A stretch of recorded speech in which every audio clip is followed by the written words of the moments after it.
When you're young, you meet a lot of people, but as you live your life, you lose touch with those people. You never really know how they turned out, and that's why this story's different. When I was 19, I was in jail, and in came James Barron. He was loud, immature, rude, and in Florida, what we call a dumbass jit. He wanted so badly to be a leader. Most people, when they're young, dream of growing up to be a lawyer or a doctor, but not James. He wanted to be a leader of the blood gang, and that's what he set out to do by any means necessary. This story takes place in Holiday, Florida, which is right next to Clearwater and Tarpon Springs. It's a pretty laid-back area by all accounts. However, in the late 2000s is when things started to take a dark turn. When companies like Purdue Pharma started to flood the market with the miracle drug Oxycontin, the residents in Holiday and nearby communities started dying. At this point, there were 7 Floridians dying a day due to opiate overdoses. Now everybody knows with drugs comes crime, and with crime comes gangs. The Latin Kings, the Lake Boys, West Pasco Crazy Crips, Unforgiven, and even neo-Nazis. But those aren't the gangs we're going to be talking about. Today we're going to be talking about James Barron, better known as Pippin on the streets. He was born in Tampa, Florida on April 3rd, 1990, and grew up with a single mother, Michelle Lee Miller. With no father in the picture and a mother addicted to drugs, they bounced around from place to place. Things weren't working out in Tampa, so they moved to Holiday, Florida. Now living in the center of the opioid-infested community, Pippin quickly got involved with the streets, and that's where he later became a member of the Bloods.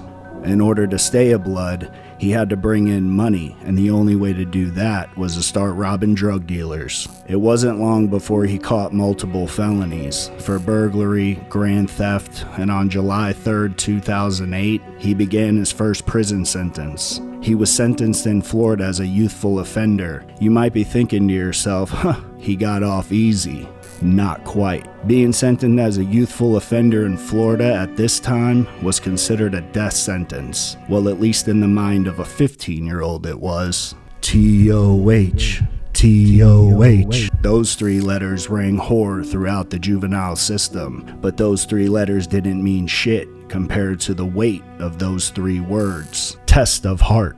And no, I'm not talking cardiologist. Test of heart simply means this. When you get into a dorm, you're going to be jumped by 3 to 4 guys. They're going to beat you until inches from almost dying just to see how much pain you're willing to take before you fold. The longer you last, the more heart you got. Pippin was a hothead, so this type of stuff appealed to him. He did most of his first bid either in the hole or in the grid.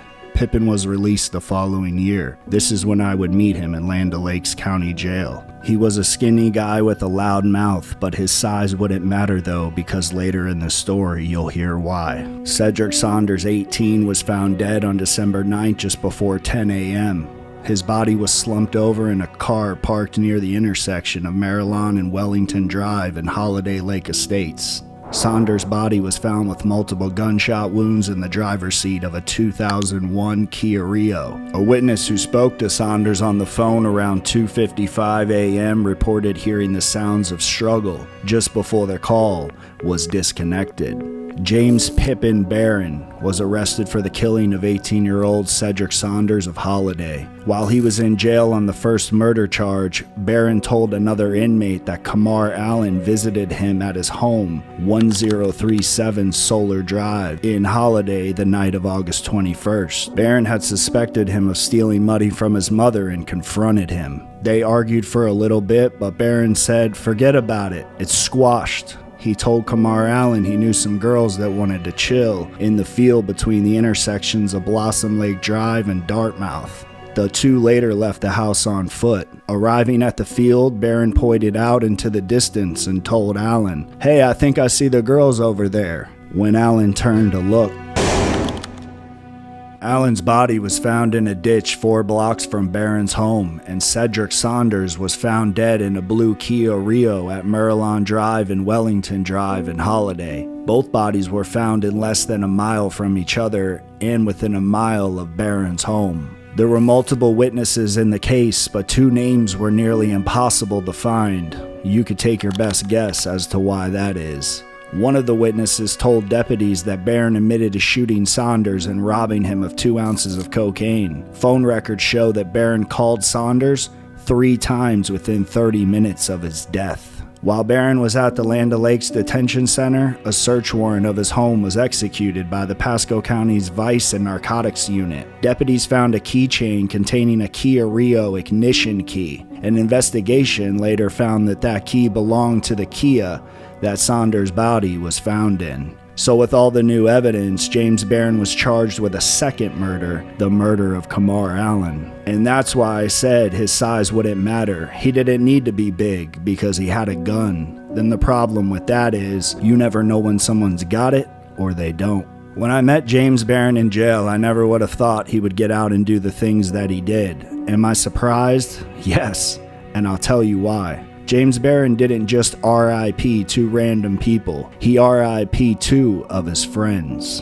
God protect me from my friends, I'll take care of my enemies, never hit harder. Barron was booked a 3rd time when he was found in his cell carrying contraband items, a spoon he had sharpened into a knife. Now you would think that the story ends here, but it doesn't. While awaiting trial for the murder cases, he attempted to murder a witness that could give their statements to the district attorney. 3 months before his cases were set for trial, James Barron seen the evidence against him, 2 murder charges, the names of the witnesses who would testify against him. So James Barron said, "It's time to clean house." He sent a letter from his jail cell with the instructions to destroy the evidence, but in this case, that evidence was a person. Barron sent the letter to his mother, Michelle Lee Miller, but not before it was intercepted by detectives, and an expert at the sheriff's office sifted through the gang slang to interpret a request. Barron wanted the witness Peter rolled, meaning murdered. The letter also indicated there would be a reward. Every piece of evidence in a homicide case is important. Every witness is equally important. So the fact that somebody would reach out to try to harm a witness would absolutely be harmful to a case. A detective passed the letter on initially at 1037 Solar Drive. Miller read the letter and then performed a search on the Florida Department of Correction website to locate the intended recipient. Michelle Miller was the middleman, and like any good middleman, she repackaged the letter and sent it to the Sumter Correctional Institution. The name of the person who they were requesting to commit the murder was not released, but it said that person holds clout with members of the Blood Gang. The Sumter prisoner wrote back to Barron again through his mother. The letter indicated that the Blood would kill the witness as soon as possible. By the time the letter reached Miller's home, detectives had a search warrant.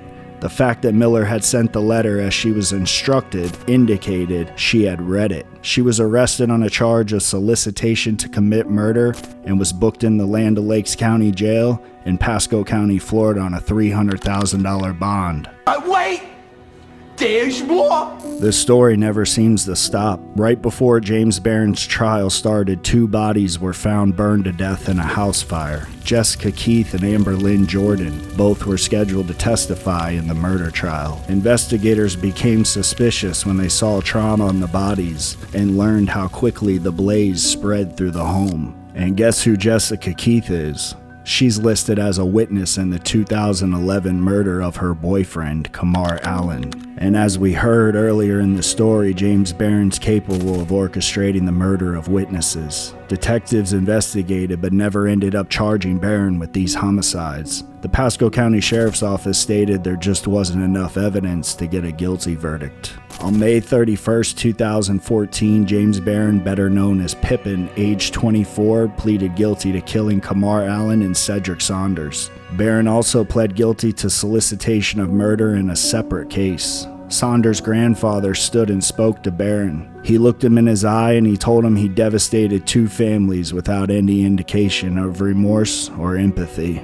James Barron is now serving back-to-back life sentences in the Florida Department of Corrections, and he's never showed any signs of remorse or empathy. I think the moral of this story is that it's so easy when you're young to make one wrong decision that can affect the rest of your life. The more and more I found out about this case and found out what kind of person that Pippin actually is, man, it's honestly just sad.